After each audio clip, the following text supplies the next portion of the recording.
कहानी की शुरुआत होती है सन 1923 से, जहां दो बच्चे एक प्लेन में खेल रहे होते हैं, जिसमें से एक का नाम होता है रेफ और दूसरा उसका एक बहुत अच्छा दोस्त था। दोनों अपने खेल में ये समझ रहे होते हैं जैसे वो पहले जंग में हैं और जर्मन को मार रहे हैं। अब यहाँ रेफ के दोस्त के डैड अपना प्लेन लेकर आते हैं।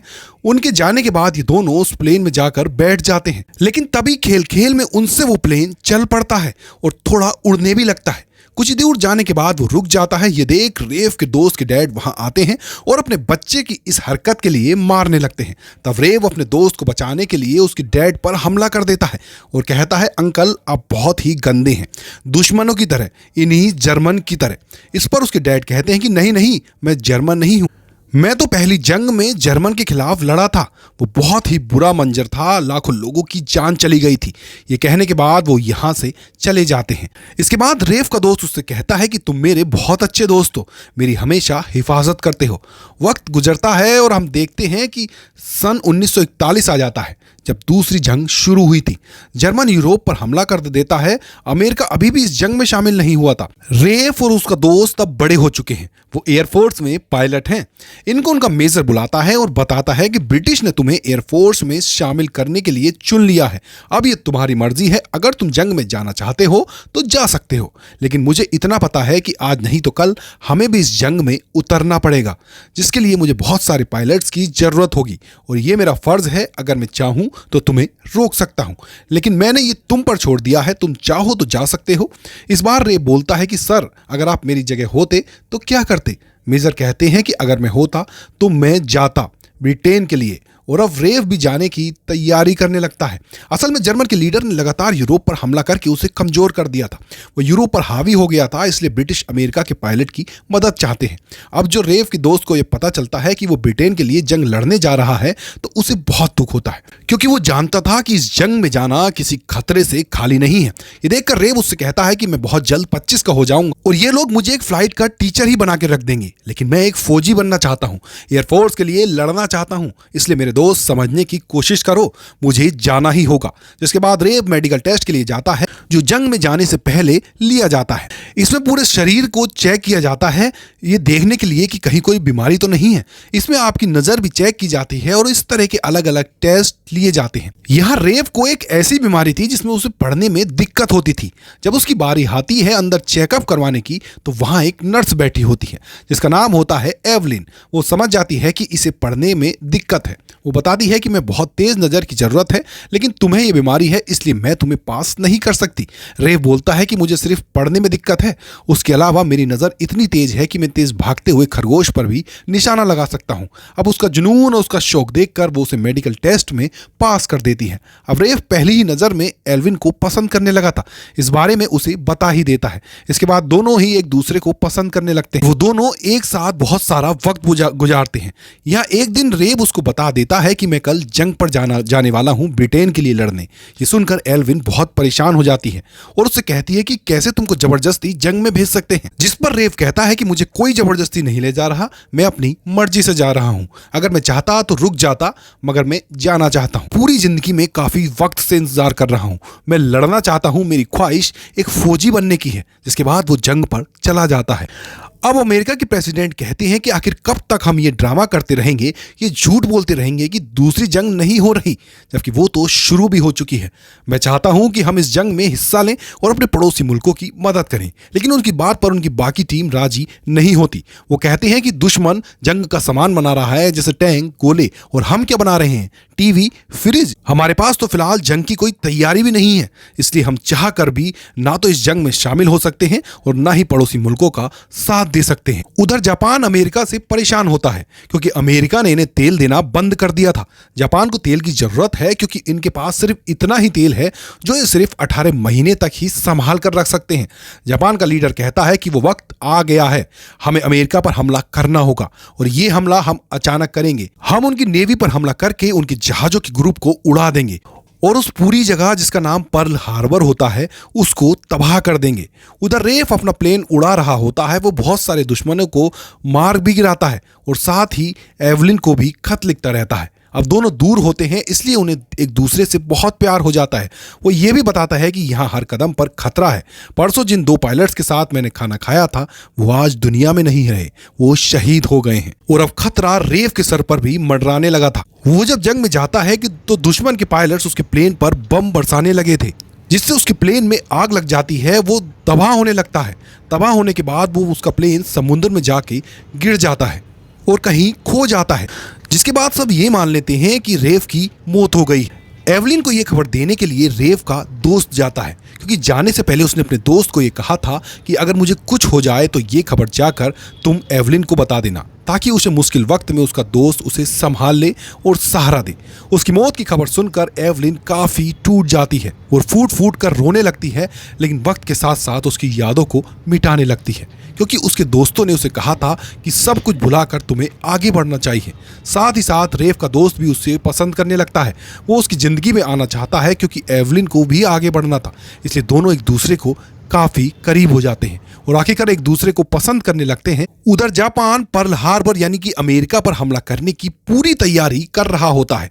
वो उस जगह की पूरी डिटेल्स अपने पास रखता है, यहाँ तक कि तस्वीरें भी अपने पास इकट्ठा कर लेता है, जिससे उन्हें पता चल जाता है कि पानी में कौन सा जहाज कहाँ है। अमेरिका का ध्यान भटकाने के लिए उन्होंने गुमराह करने के लिए वो उन्हें उल्टे सीधे मैसेज भी भेजता है। अमेरिकन मीटिंग में थे, उन्होंने कहीं ना कहीं इस बात को पता चला लिया था कि जापान कुछ ना कुछ तो कर रहा है, लेकिन उन्हें यह अंदाजा नहीं था कि वो पर्ल हार्बर पर हमला करने की तैयारी में है। तभी एक रात अचानक से एवलिन के सामने रेव आ जाता है। वो मरा नहीं था, अभी भी जिंदा था। उसे देखकर एवलिन काफी हैरान और जज्बाती हो जाती है। वो उससे कहती है कि मुझे लगा कि तुम मर चुके हो, क्योंकि मुझे ऐसी ही खबर मिली थी। रेव कहता है कि हाँ बिल्कुल, क्योंकि मेरा जहाज पानी में गिर गया था, लेकिन फिर मछुआरों के एक जहाज ने मेरी जान बचाई। वो मुझे अपने देश में ले गए, जहां से मैं तुमसे संपर्क नहीं कर सकता था, लेकिन एक एक पल मैंने तुम्हें बहुत याद किया। मैं तुमसे मिलना चाहता था और देखो वो वक्त आ ही गया। आज मैं तुम्हारे सामने हूं।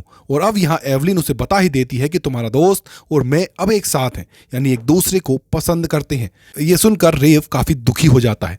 तभी यहाँ उसका दोस्त भी आ जाता है, लेकिन रेव उससे बात नहीं करता, बल्कि उससे नाराज होकर वहां से चला जाता है। रात को रेव की दोस्त उसके वापस आने की खुशी में जश्न मना रहे होते हैं। तब यहाँ रेव का दोस्त भी आ जाता है। यहाँ इन दोनों के बीच बहस शुरू हो जाती है। यहाँ रेव को यह लग रहा था कि उसके दोस्त ने उसे धोखा दिया। उसका दोस्त उसे काफी समझाने और मनाने की कोशिश करता है। वो कहता है कि देखो, इसमें किसी का कोई कसूर नहीं है। तुम्हारी मौत की खबर सुनकर हम टूट गए और इस मुश्किल वक्त में एक दूसरे के करीब आ गए। लेकिन रेव उसकी बात सुनने को तैयार ही नहीं था। उसे यह लग रहा था कि उसके दोस्त ने उसकी पीठ के पीछे कुछ गलत हरकत की है। अब दोनों को गुस्सा आ जाता है, इसलिए दोनों में लड़ाई होने लगती है। फिर जब दोनों का गुस्सा ठंडा होता है तो वो एक साथ गाड़ी में बैठकर बातें भी करते हैं। रेव का दोस्त कहता है कि सब ठीक हो जाएगा। इस पर रेव कहता है कि मेरा ख्याल है अब हमारे बीच कुछ भी ठीक नहीं होने वाला। ये कहने के बाद दोनों उस गाड़ी में सो जाते हैं।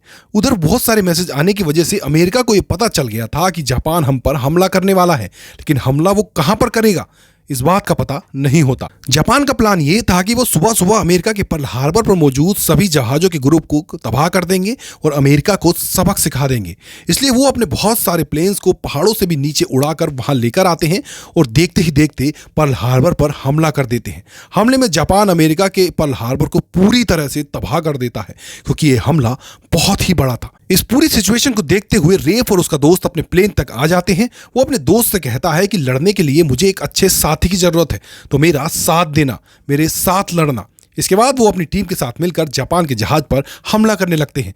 लेकिन यहाँ पर जापान के टोटल 350 प्लेन थे, इसलिए वो इन पर भारी पड़ रहे थे और अब जापान के प्लेन का पीछा ये करने लगते हैं। लेकिन ये अपनी टीम के साथ मिलकर जापान के 29 प्लेनों को मार गिरा देते हैं। लेकिन इसका जापान पर कोई फर्क नहीं पड़ता। लेकिन अमेरिका को बहुत नुकसान हो गया था, क्योंकि उसकी काफी तबाही हुई थी। वो बहुत सारे लोग इसमें मारे गए थे, इसलिए सब सदमे में होते हैं। अब अमेरिका के प्रेसिडेंट अपने लोगों से बात करते हैं। वो कहते हैं कि इतने दिनों से हम ये दिखावा कर रहे थे कि जापान के साथ हमारे अच्छे ताल्लुक हैं, जबकि हकीकत में ऐसा कुछ नहीं है। पर्दे के पीछे से दुश्मनी चल रही थी। इसलिए अब वो वक्त आ गया है जब हम जापान के खिलाफ जंग में उतरेंगे। इसलिए आज मैं जापान के खिलाफ जंग का ऐलान करता हूं। अब रेफ और उसके दोस्त को अमेरिका के खुफिया मिशन जो जापान के खिलाफ था उसके लिए भेजा जा रहा था। लेकिन वहां जाने से पहले एवलिन रेफ के पास आती है और उसे बताती है कि मैंने तुम्हारे दोस्त से शादी कर ली है और मैं मां बनने वाली हूं, मगर मैंने ये बात अभी तक उसे नहीं बताई।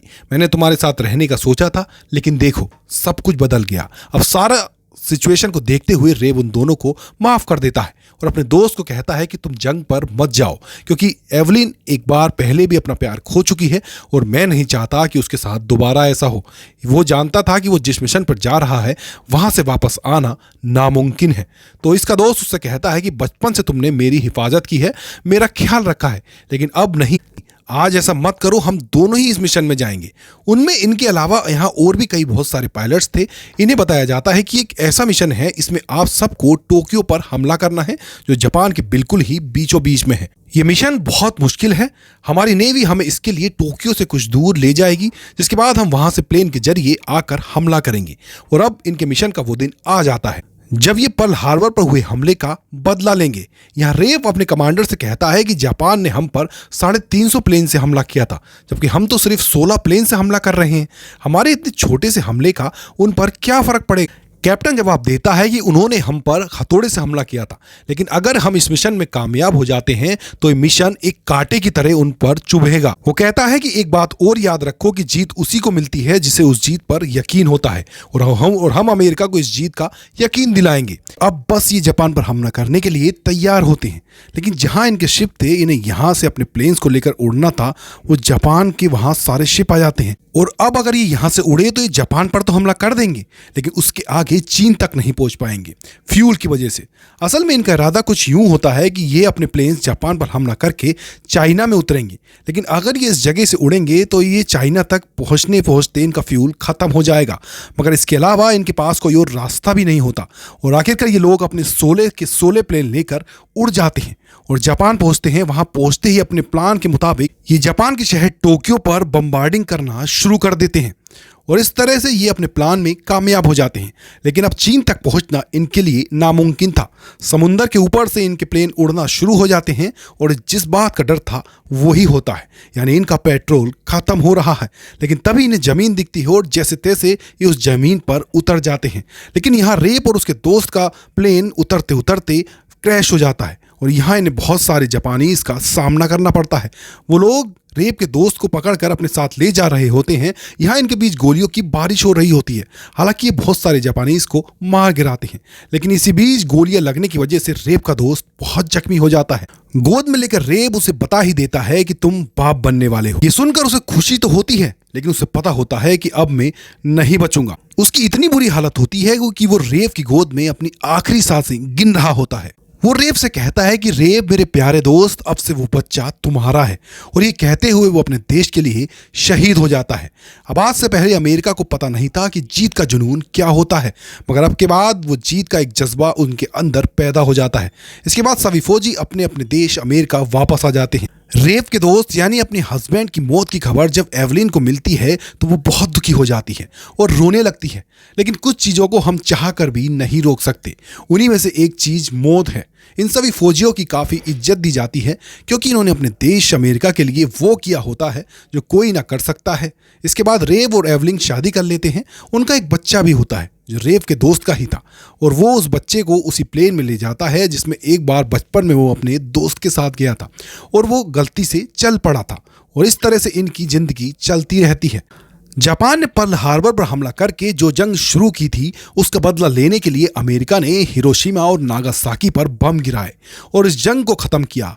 इस हमले में तकरीबन 3.5 लाख लोग मारे गए। इस वजह से जापान को अपनी गलती का एहसास हुआ और उन्होंने अमेरिका से संधि कर ली और इसी के साथ ये फिल्म यहीं पर ख़त्म हो जाती है।